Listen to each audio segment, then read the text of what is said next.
Man, what a day it's been in South Korea. You hear these protests in Seoul against the president, Yoon Suk Yeol's declaration of martial law. That happened earlier in the day.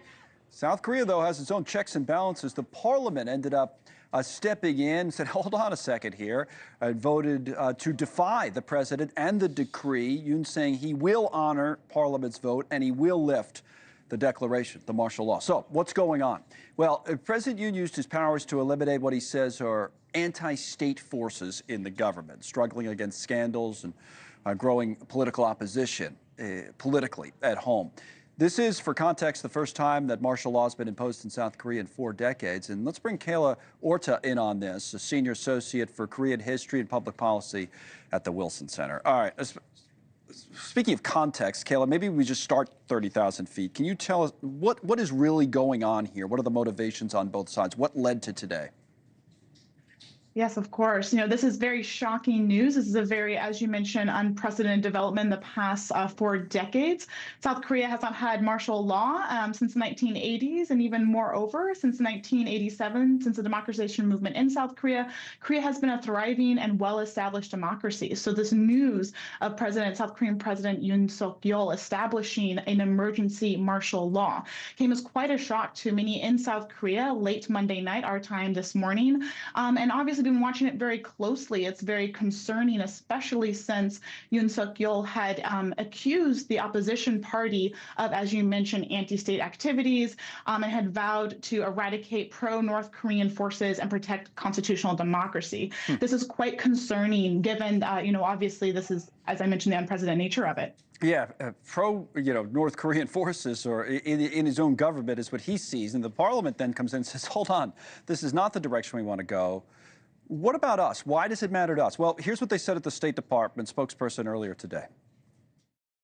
Our alliance with the Republic of Korea is ironclad, and we're fully committed to that. And ultimately here, our hope is, and every hope and expectation is, that any political disputes will be resolved peacefully and in accordance with the rule of law. Of course, but, given the history on the peninsula there, this is something, to your point earlier, we are concerned about. How does the government hold up, do you think, from your analysis from here on out in South Korea?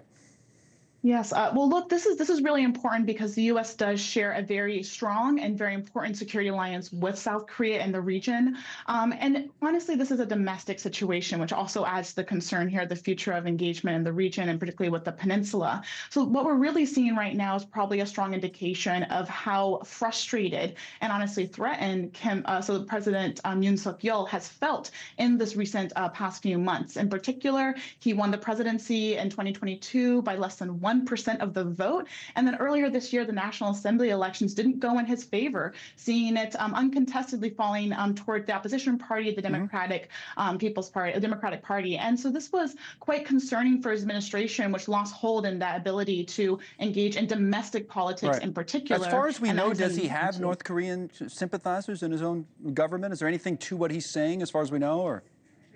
There's an interesting history here in particular for the party movements. Historically speaking, Democratic parties, as labeled, have often leaned a bit more pro-engagement with North Korea. Now, that does not mean that they support the North Korean leadership, but they do support the idea of non-hostile diplomatic engagement. And so it's likely he's referencing this historical difference between conservative and liberal parties in the sense of their interest in having diplomatic engagement with North Korea. All right. Well explained, Kayla. Thank you. Kayla Orta from the Wilson Center. Thanks so much for watching. Just go to joinnn.com to find NewsNation on your television provider. And don't forget to click the red subscribe button below to get more of NewsNation's fact-driven, unbiased coverage.